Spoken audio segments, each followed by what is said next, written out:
sa inyong lahat at ganun pa man, welcome back dito sa aking YouTube channel, Rick Lawrence TV. At nandito na naman ako upang magbahagi na naman ng isang kaunting kaalaman at ito ay tungkol pa rin sa automotive cars. At ang aking topic ngayon, ayan nakikita nyo sa title, car engine crank but won't start. Yun yung aking gagawin ngayon. At kanina, nung binirify ko yung concern, lumabas nga yung problema. Nagka-crank lang yung makina pero ayaw siyang umandar. So ang ginawa ko, may scan tool dito, sinalpakan ko at in-scan ko yung system at lumabas doon sa scanner is yung detection niya P0685. Tinutukoy dito yung ECM PCM relay control circuit open. So yun yung basehan ko or guide ko para i-diagnose kung anong dahilan. At pasensya na kayo mga kaibigan na hindi ko mapakita sa inyo yung scan tool or kung paano gamitin yung scan tool kasi iwas ako sa mga mata, maraming mata dito. Saka respeto na rin sa kultura nila dito. Di ko alam kung parang bawal yata magpakita ng mga ganyan.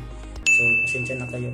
So bago ako mag-proceed doon sa aking pag-diagnose, sabihin ko muna sa inyo mga kaibigan, kung hindi pa kayo nakapag-subscribe dito sa aking YouTube channel, please paki-subscribe na at pakipindot na rin yung notification bell upang sa ganun ay updated kayo sa mga susunod ko pang mga video. At siya nga pala mga kaibigan, kung sakali may mga tanong kayo about sa inyong mga sasakyan, mayroon akong Facebook page, bisitahin nyo na lang. Yung link ilagay ko na lang sa description box. Doon na lang kayo mag-message para doon ko na rin kayo sagutin kung sakaling alam ko yung mga katanungan nyo. So tara, proceed na tayo sa pag-diagnose ng makina. So ayan, nandito na tayo sa harapan ng engine. Nandito yung PCM relay at nandito yung fuse. Kung titignan natin dito sa kanyang fuse level, nandito siya. Ayan. Ngayon ang gagawin ko, titingnan ko kung may power supply yung terminal 30 at saka 85. So ayan, ito yung luma. Ayan, titingnan ko. Ito yung terminal 30, ito yung 85 at ito yung 86 at ito yung meron siyang 87A at may 87.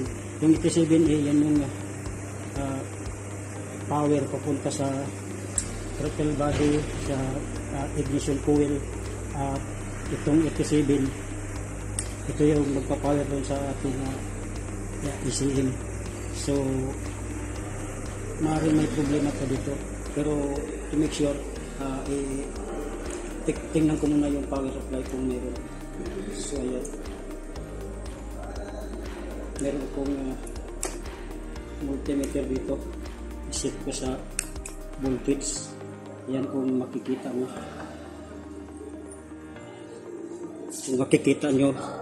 ayan, i-measure ko yung 30. Ilagay ko yung kabilang lead sa ground. Testingin ko yung 30. Ayan, nakikita nyo may 12 volts. Yung 85 mayroon din.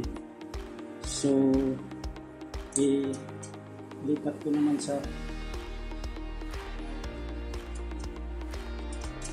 terminal 56 para ma-measure ko yung ground ignition.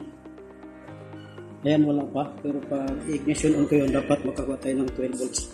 Tingnan, i-ignition on ko muna.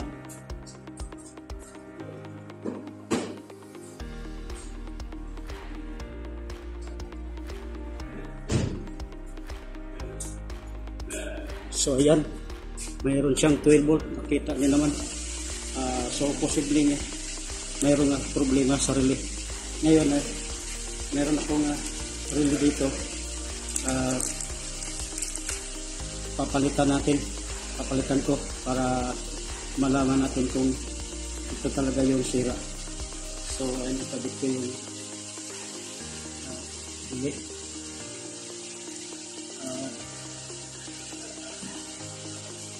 Tingnan nyo kung andar, pakinggan nyo andarin ko.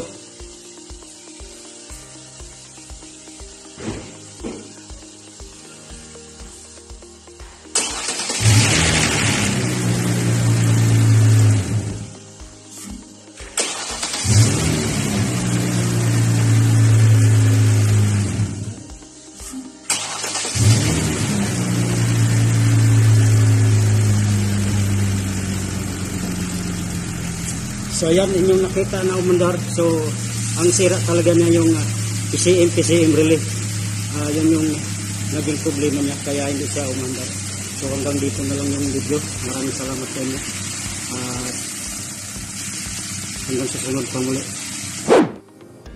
So ayan, inyong napanood at natunghayan ang aking isa na namang video.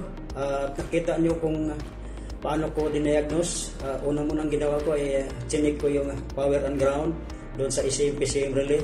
So nakita nyo na mayroon siyang power at mayroon siyang ground signal galing sa ignition switch. So nag-decide tayo na palitan yung relay. Sinalpak natin yung relay. Nakita nyo na umandar yung makina nung pinalitan natin ng relay. So ang naging dahilan niya bakit hindi siya umandar nung una ay yung PCM relay. So yun yung ating nakitang problema.